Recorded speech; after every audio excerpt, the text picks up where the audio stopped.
Hello, and welcome to Longwood GradCast Beyond the Degree.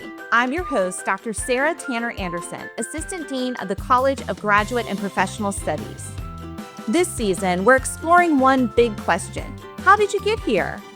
Join us as we uncover the inspiring, winding, and sometimes unexpected paths of Longwood University's graduate alumni, students, and faculty. Whether you're dreaming of your next step, reflecting on your journey, or just curious about the stories behind remarkable success, this podcast is your inside look at the transformative power of education, determination, and the Longwood spirit. Let's dive in.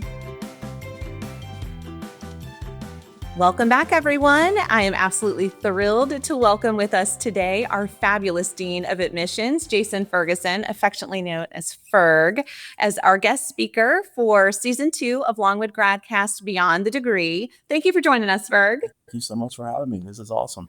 Well, this season we've been exploring a little bit about how did you get here? And so we're interested in learning more from our alumni about their career paths. So let's dive right on it. Tell us, how did you get here? Share with us a little bit about your journey from being an undergraduate over at Hampden-Sydney College to now being the Dean of Admissions here at Longwood. Yeah, long journey. I came from a small town in Georgia called Flippin, Georgia. So it's okay to laugh. It's a small town. Sounds like you're cussing when you tell people where you grew up. But when I was looking at schools, Virginia was not on my radar. Farmville was definitely not on my radar. It was my mother and my grandmother that really said, this is a place you need to look at. Fell in love with Hampden-Sydney, spent 4 years there as an undergrad, great time. Worked in the mail room, so that's the joke on me too. I started in the mail room and moved up to Dean. Got a call from Taylor 3 years ago and said, would you consider coming across town? I shot him down quickly because I was content and happy, but came to campus and obviously I did my graduate work here, so I knew the university. Took a tour with him, and midway through the tour, everything that he was saying was resonating. His vision, where Longwood was, where he wanted it to go. And I thought, yes, let's do this. And where else can you move to a job that you're looking forward to and not have to uproot your family? Yeah. So it was a win-win for us all. And here I am now and enjoying it. Well, and we're so glad that you are here and you're making such a difference here at Longwood. And so I guess I'm interested in the time that you spent at Hampden-Sydney, which you said you didn't have to uproot, you didn't have to move your family. You've really put in some roots here in the town of Farmville. So what are the things that shaped you at Hampden-Sydney College? Different organizations that you were in, maybe some sports, things that shaped you as an undergraduate? My mom and dad always instilled you need to be involved. And it was either athletics or it was service or it was something you have to be involved. So getting to Hampden-Sydney, I tried to do that. I tried to drink as much of the Kool-Aid as I could. So I was a baseball football player. I was in a fraternity. I was a KA. I was president of that fraternity. I was in ODK, the leadership fraternity, served on our honor court. Again, just trying to get involved in a lot of different aspects of, what the college had to offer. And I think as far as what shaped, I think it's not so much the activities, but the people that you interact with. And that's what's wonderful about Longwood as well. I mean, it's just you get to know people on a very personal level. So I look back at what is now a 30-year career and the mentors that played such a role, the professors that played such a role, staff members. I mean, that's just it too. You get to know, you're a big family. You get to know everybody. So yeah, it was very influential on me staying in Farmville, but wanting to stay in Farmville. And I think that makes a difference. I think it does too. And I think just understanding how we very quickly become a sense of family, building relationships, we become close with one another. And I think Longwood does that too, and in a very similar way. But you mentioned a little bit about your athletics and about baseball. So I don't know if you know, my son is obsessed with baseball, right? And so we follow a lot of baseball. In fact, we were just at a baseball game very recently for our grad appreciation night last night. And so can you tell us a little bit about your experience as a student athlete and maybe how that shaped you into who you've become today? Yeah, I think athletics is one of the most humbling things that you can do. So kudos to your son. And I also think baseball is the greatest game in the world. I mean, it is the perfect game. And you want to be humbled, try to pick up a round bat, hit a round ball that's coming at you 85, 90 miles an hour. Yeah. That'll humble you. So I think there's a lot of lessons there. I mean, I think teamwork's important. And that's something that I've tried to integrate in my work life now as well. And again, just being able to overcome adversity. I think that's a huge lesson that you can take away from it. But just working together, you have to do so much, especially in the baseball diamond. My dad, who was my coach forever, somebody's got to move on every play. There's something for everybody to do every play. And again, taking that into the workplace, trying to get your team to understand that there's nobody that's less important. Everybody has a role, and no matter what's going on, you've got to put forth that effort to make it happen. It works out. Yeah, absolutely. And I think it transcends any sort of workplace. Being able to be a good team player, being able to lead a team, to work together, I think is such a skill. And so I find that often in our student athletes, how they're able to translate that into their work life. So you mentioned how it helped you develop as a leader. And so in that realm, you stuck around. You stayed at Hampden-Sydney for another many years, growing in your, 27 years, growing in your leadership from the mailroom, moving right on up. So I guess talk to me a little bit about wearing all those different hats, how that transition sort of built upon itself to where you are today. Sure. I think that, one thing that helped me was really learning you don't go to school to become a dean of admissions. There's no real program for that. If there is, find it and let me know. You'll be teaching it. I'll sign you up. It is, it's what you're saying. I learned the business from the ground up. And I think that's also important because I'm not going to ask my team to do anything that I'm not willing to do. And I think that's important because they see that you're in the trenches, you're there with them. And, as again, we'll go back to athletics. Everything that we do in life and work, there are fundamentals. And if you can learn the fundamentals and get that right, then you can scale to anything that you want to do, right? And so that was a concern of mine, I'll be honest. The concern of mine coming from Hampden to Longwood, where we were recruiting 300 men a year to now, 900 students a year. I was worried about scale. Mm-hmm. And I found very quickly that I inherited a really good team. Obviously, I inherited a really good product. And all I really needed to do was go back to the fundamentals, take those and get the buy-in from our team. And I do. And again, it's not a me, it's a we. And it works because, again, everybody's involved and everybody's doing what they need to do. Absolutely. And you mentioned something about the product, the quality of the product, and you are a product of the product. So after your time at Hampden-Sydney and all of the work that you did there, and from being an undergraduate and working your way up, you came here and you're continuing to do that good work here as Dean of Admissions, but you're also an alum of Longwood. So tell me a little bit about your pathway to graduate studies here. So I said earlier, I don't think there's a program to become a Dean of Admissions. And I'm first gen. So education was something that my parents instilled. And when I was at Hampden-Sydney, it was my mother who said, I really think you live in a town that offers graduate programs. You need to find something. You need to do something. And I didn't finish here until 2012. So you can see how long I rebelled and that concept. But, listeners, moms know best. Always follow your mom. So yeah, Longwood was an easy choice for me. And I found a program in community college counseling because I thought that it aligned more with what I was doing, or, I was still young-ish at the time. If I ever wanted to move on, it was going to give me a skill set to move on and still stay in the field in some capacity. I got here and, again, working full-time, having the ability to do in-person classwork here was super important. Relying on the relationships with faculty was super important. Dr. Apperson was a godsend for me. And it just, every piece of the program that I went through, it was building upon what I was already doing, but I felt confident in the skill set that I was being given to say, okay, should you ever move on, God calls you in a different direction, you're going to be ready to go. And again, I lean back on just that, the relationships with the classroom. And that was something, again, I was worried. I didn't know Longwood at that time. So at Hampden-Sydney, I'm thinking, really tiny, small classes, 4 years of all guys. Now I'm this older gentleman and I'm going to be thrust into the mix with a soup of a lot of different people. But again, I'll go back to what we said earlier. It was an easy transition because it was a very similar education to what I was used to. It was small, it was personalized, it was engaging, and I wasn't hiding in the back of the classroom. I had to put myself out there. Well, and I appreciate that perspective too, because I think often folks are nervous about returning to the classroom after an extended time away, to come back and pursue graduate education. I think that's a very real anxiety. And to know that Longwood welcomed you in, that you weren't just, like you said, sitting in the back of the classroom, you had to be engaged. Well, what was cool for me is, obviously, if you call me Jason, I think I'm in trouble. Yeah. So, it was easy to be Ferg at Hampden-Sydney because that was all they knew. And then I got here, the very first class I had, and the professor was up front calling out, seeing who's who, and really truly looked at you're Ferg, right? I'm like, yes. So that, so if they're going to call me by my nickname in a graduate class where, again, I'm walking in with all this anxiety, immediately my guard was down. I'm like, all right, let's go. I'm where I'm supposed to be. That's so wonderful.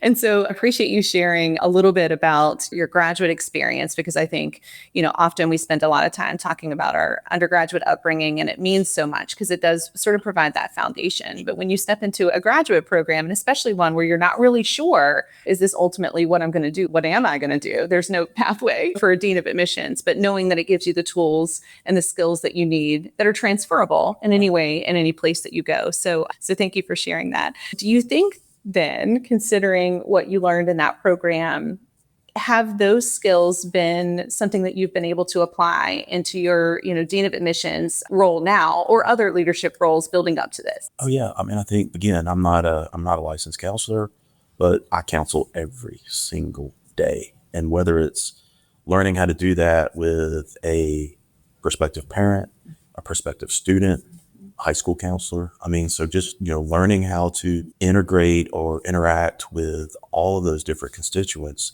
definitely a skill set I was given. I think the critical thinking part, I think that's something that's lost a lot now in any education that we're doing. But being in a classroom where I was given problems to solve and given the tools to solve those problems, but nobody told me this is how, we're not going to give you the answer. Right. We're going to give you the skill set to do that, right? And that's obviously critical thinking in its root. So having those things, and then just learning how to deal with people. I think that's a lost skill set that a lot of folks don't have anymore because of technology. It's that we've lost, everything's become so transactional and less relational. Yeah. But the program here, again, because it was, for me, it was in person in the classroom. It was great because I had folks like me who were, 5-10 years out.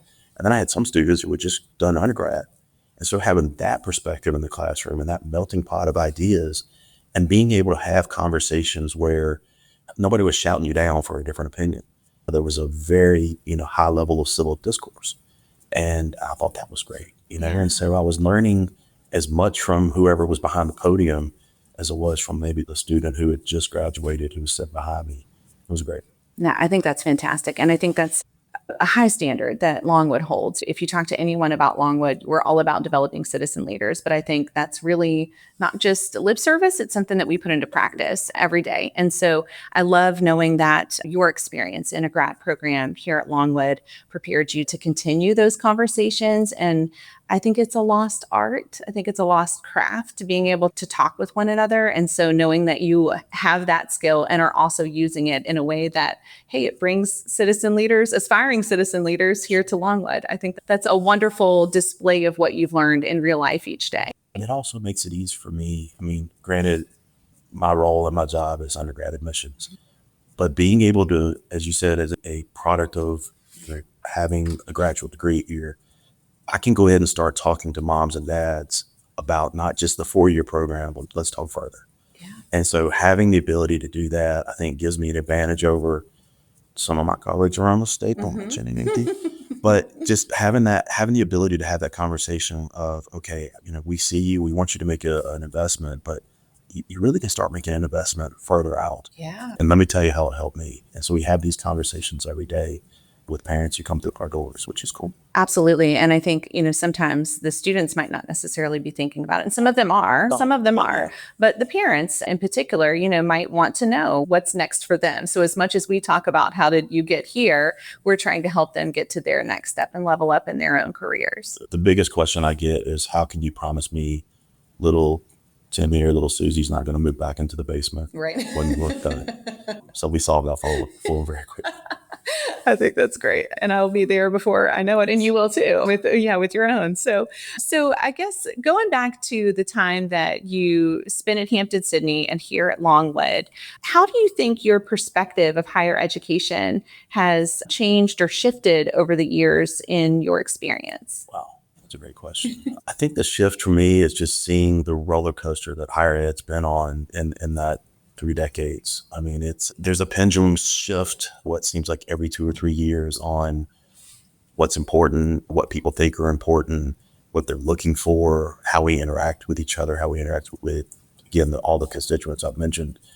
How's it shaped? Gosh, I think that I'll go back to the fundamentals. I think that, what I got at Hampden-Sydney and what I got through my program here at Longwood was a very good foundation.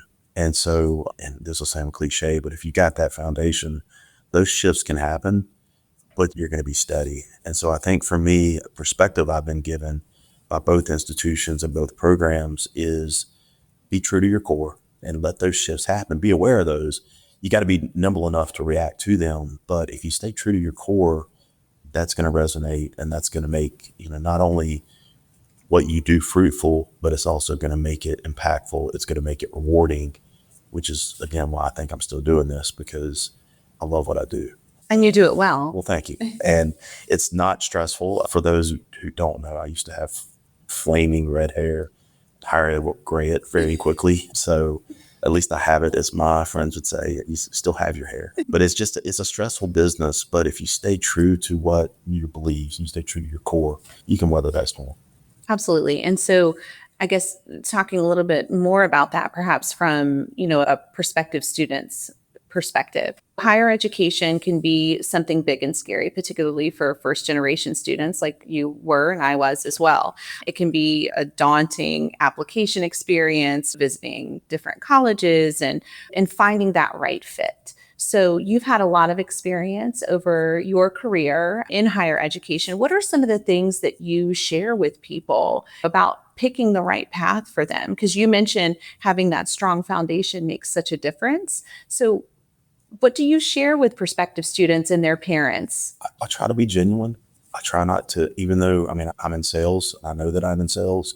But at the end of the day, I want to be genuine. And the ethical part of my business is at the end of the day, you want the student to make the right decision for them. And that's hard when you are pressed for, you got to have certain size freshman classes, all the pressures that we have on us. Sure. They're there, they're real. But what I don't want to do is, and I'll go back to the sales pitch, I don't want to sell you on Longwood if ultimately Longwood's not the right fit for you. And so the approach that I take and the approach that I get my team to take is, let's don't sell, let's get to know you. What does Sarah want? What is Sarah looking for? Mm-hmm. And if you give me the tidbits of information that I feel, I can show you how Longwood will fit you. But at the end of the day, it's got to be your choice. And so if my team approaches it that way, I think it's twofold. I think there's a sales pitch in there, because then they see that we understand them, we see them, we're being genuine. And then that's going to translate to, oh, that's a place where that's what people do. And so we're the front door, we set that example, we set that expectation. And I'm fully confident that when they get on our campus, they're getting that same experience. And so I think that's where the flywheel really kicks in, is just be genuine with people. Just make sure that if a student tells you they're going other places, fine. That's okay. Longwood's not for everybody. But if it is, we're going to show you how we can make you a better version of the human being you already are. I say this all the time, we're not trying to change people, we're trying to transform people. And there's a difference in nuance there, but we make sure that we're making people the best version of themselves. And I couldn't agree more, I think, from my own perspective, because I too am a Longwood alumna. Getting here and being in this space and being with the people, I think going back to, you're selling a product, you're not selling a car, right? You're selling an experience. And I think knowing that we surround one another with people who help us grow, and knowing that with you, it starts from the very minute you decide to apply to Longwood. And so I personally thank you very much for all that you do. But I know a lot of the students and the parents appreciate that, genuine perspective, because you're right, it might not be for everyone, and that's fine. But you do want to make sure that what decisions you make are going to set you up for success, whatever that might look like for their pathway. So I definitely appreciate that. But I want to kind of go back to that authenticity, that genuine Ferg style, because you do something that I think is really unique. And I would love for you to share a little bit about it. But you personally sign every acceptance letter, every admissions letter. Tell me a little bit about that. Where did that come from, and why do you do that? I do. Again, I go back to, learning the fundamentals and having a foundation. I was blessed to work for Anita Garland, who is a legend in admissions. Worked for her for my entire adult career at Hampden-Sydney. And one thing that I learned from her was that personalization. Now, one thing I don't do, she used to sign every letter with calligraphy and colors, and I do not have that skill set. But the fundamental of it is I'm going to sign every letter. And I think, the fun part for me is when I first moved over here, the very first week I was on campus and I was kind of learning our process and how we do things here. I was in a room much like we're in right now, and I'm around the table and they're talking about, I came in September, so a little bit later in the cycle, my first year, and they were talking about the accept letters coming out. And, I slowly raised my hand. Ferg, what do you need? I'm like, well, when do those letters come across my desk? And everybody was, side eyeing, going, that they don't come across your desk. And I'm like, yes, they do. We will sign those letters. We've got it'll be scanned. I'm like, we will sign these letters. Yeah. So it came from Anita, and it is a labor of love. But you mentioned this, the process is daunting. The process is cumbersome. It's overwhelming sometimes. And to be genuine, if you're going to put the time in to put an application for my university, and we're going to take the time to admit you, I'm going to make sure that we want you here. And I think that's where the signature comes in. And then the note on the application is, we want you here. We're not a puppy mill or a puppy breeder. And so if that resonates with you, then bring it. We'll get it done. I think that is such a unique thing that doesn't take much time, but it means so much. So thank you for sharing a little bit about that. And it's incredible when you have people along the way too, who teach you a thing or two about making a difference. And so hearing Anita's perspective about taking the time to sign each letter, we'll work on your calligraphy. And maybe, in 10, 15 years, maybe you'll have some fancy color calligraphy signatures. I still see her quite a bit. She's still in town. And she said, what's the one thing I didn't teach you? I said, yes, calligraphy. You needed, that's the one thing I needed out of you, and I didn't get it. If that's the only, I think she did a pretty good job. Okay. All right. So we are going to get ready to shift gears a little bit. So what challenges have you faced in your time in admissions I love that you cracked a smile. Well, we don't have challenges, Sarah. No, just kidding. But how have the challenges or experiences really shaped you into the leader you've become? I think there are global challenges every day to what we do, and I won't get into those specifics. I think there are challenges with your team. I think there are challenges with our political environment. That's a loaded question, right there. I know. I'm not trying to get you in trouble today, Ferg. No, you're fine. I think, how have I dealt with them? I think it's just being true to who you are. I know I've said that a couple times already to a couple of your questions, but I think, again, at the end of the day, if you're true to who you are, no matter the challenges, you're going to be able to get through them and overcome them. And then I think, again, I'm going to tell both institutions that I attended, having that foundation of being grounded in it's okay to have discourse. I think that's something that the only way to solve a problem is to talk about it, regardless of what that problem is. And, I've been blessed over my career to have people who really believe in that professional conflict, being able to say, okay, and I've been told one of my favorite things that Nicole, who works in my office with me right now, she's the queen of, she'll shoot down my first 4 ideas because she knows the 5th one's going to be the right one. and that's her line. But it's just the idea that, we can have a give and take on any given level, whether it's something that is high level or something that's just a day-to-day operational thing. But being able to have a conflict and be able to talk about it in a way that's respectful, in a way that's going to get us to the finish line. I know that's probably a weird answer to your question, but no, I think that's where I would take it. Yeah. And I don't think it's a weird answer. I think it really speaks to the heart of, yes, there are challenges and you must acknowledge them, and then sometimes you have to talk about them. And in talking about them, there might be some conflict, and not all conflict's bad. Conflict might beget a really great idea or some solution that you've not even considered. And so you mentioned the political climate, global issues, enrollment, things like that, all of the things that you're charged with navigating. It's not easy, but being able to talk about it, I think, is a must. You have to be able to talk through those things. I agree. And I think 2 things that I would add on is being realistic about those things. There are some things that we're not going to be able to solve. And so you're right. You can't just stick your head in the mud and hope everything, passes by. You've got to address it.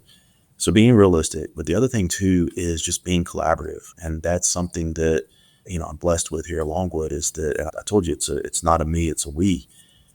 The people I work with here, and Radcliffe's on one side of the street. And so I always talk about academics being on the other side of the street, but even though there's that road division, there's no division in what we're trying to do. And again, that makes my job so much easier because, again, we set the tone, but we know students and families are going to get that when they come across campus, and it resonates. It is so nice just to have everybody rowing in the same direction. And how can I pitch in? That's how we solve the problems. We do it together. Absolutely. And just a kind of a bit of an aside, I was on campus walking around last week, actually, and saw a tour. And to see the Longwood ambassadors just warms my heart. I was a Longwood ambassador back in the day. And so seeing them out in action, I just love it. But to hear the questions that parents were asking and that students felt comfortable asking questions. And it was a conversation about all the great things about Longwood. And so seeing that kind of in action, independent of you, but knowing that you have such a strong impact on all of the work that comes out of admissions, including those tours, including, they finish those tours back at Radcliffe, they become across the street, and you have those conversations with the families, and knowing that the relationships, the exposure, and the care that goes into every visit here at Longwood, I think that makes such a huge difference. So despite the challenges that are kind of, flooded around folks, they come here, they find a sense of home, a place where they belong. And I love to see that in action. So anytime I see a tour, I'm definitely that person who's just like, hey, welcome to Longwood, And you're right. That's the goal we have. We're going to create an environment where we want them to find home. We want them to find a sense of belonging. And what's great about home is it means so many different things to so many different people. Yes. And so all you have to do is really give them the canvas, set the tone, and then let them paint the picture. Absolutely. So thinking back over your career, what are you most proud of? What accomplishment are you most proud of? I think that it's not one accomplishment. It's going to resonate with multiple students over the course of that 30 years. It's exactly what we're talking about. It's finding that one student who either thought college was not an option, or wasn't sure what they wanted to do, or maybe had not been the quote unquote best student in high school that convinced me to take a chance on them. And then seeing that student not only walk across a stage and get a diploma, but then see them for now, 10, 15, however old I am, but seeing that student find themselves and really, be successful. And success is not always how much money you're making. Success is the impact you're having on the people around you. And again, and I'm resonating with one student right now at Hampden-Sydney who we denied and was put back in my office by an alumnus who said, please talk to this student, listen to the story, and see if you think he's worthy of a chance.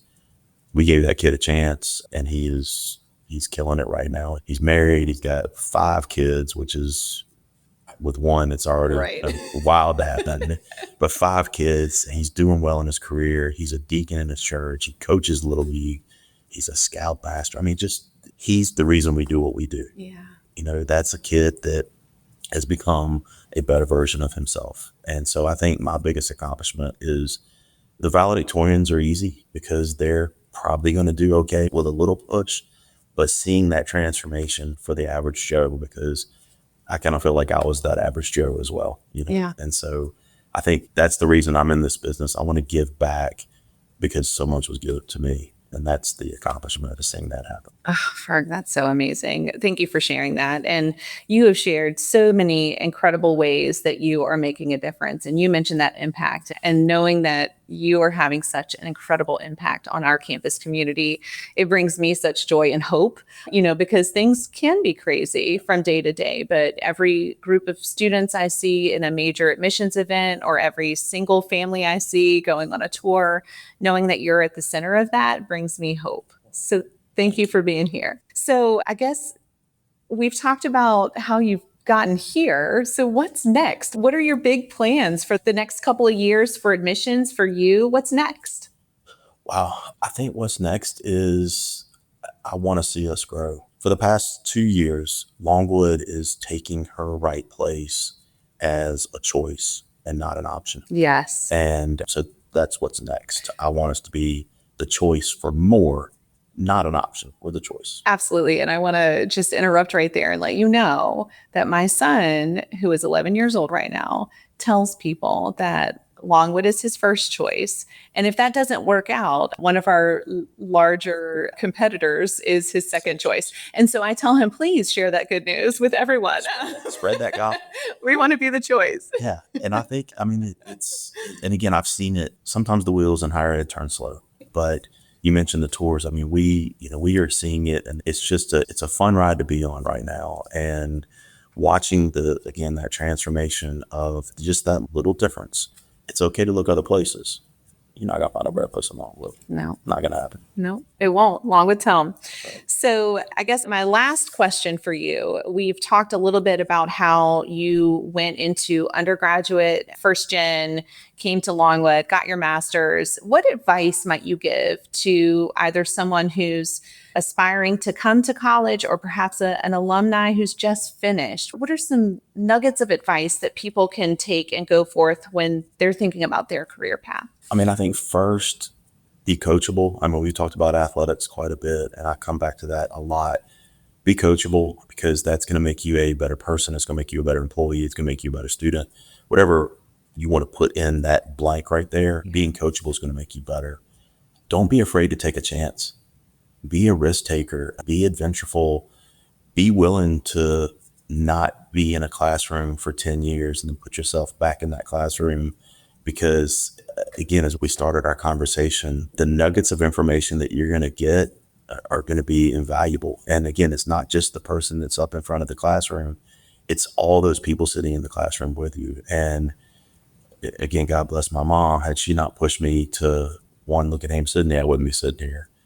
I would dare say if she didn't push me to get my graduate degree from Longwood, I would be sitting in front of you, because I don't think that Taylor would have called me at that time. So I think that there's a plan, and to be a part of that plan, you have to, when God opens that door, sometimes he pushes you through, sometimes he leads you through. Yeah. When that door opens, you've got to be willing to put yourself out there. And I think that's hard. As you said, as we get older, we get set in our ways, but be willing to take a chance, because sometimes we learn more from our failures than we do our successes. And I failed quite a bit over my career, but nobody wants to talk about those. We won't talk about those successes. So take a risk. I think that's great advice. And I think you mentioned the failures, and almost they add up in a way that equates a success. But you have found so much success here at Longwood, and we're so very thankful that you're part of our team, that you're growing our team, that you're the face of admissions for so many people who do choose Longwood, and even for those who don't. Sometimes they come back to us and they get a grad degree a little later down the road. We're planting seeds anywhere we can. Absolutely. Well, thank you so much for being willing to talk with us today, to share your experience about how you got here. And I just wish you all the continued success in all that you do. Thank you. This has been awesome. I really appreciate your time. Thank you, Ferg. And we will see you next time on Longwood GradCast Beyond the Degree. Thank you for joining us for another episode of Longwood GradCast Beyond the Degree. We hope today's story has left you inspired to reflect on your own path and the steps that brought you here.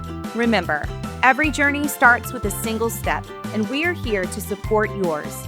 Explore our graduate programs and professional endorsements at longwood.edu/grad programs. And stay tuned for more stories that remind us leadership is in our blood. Is it in yours?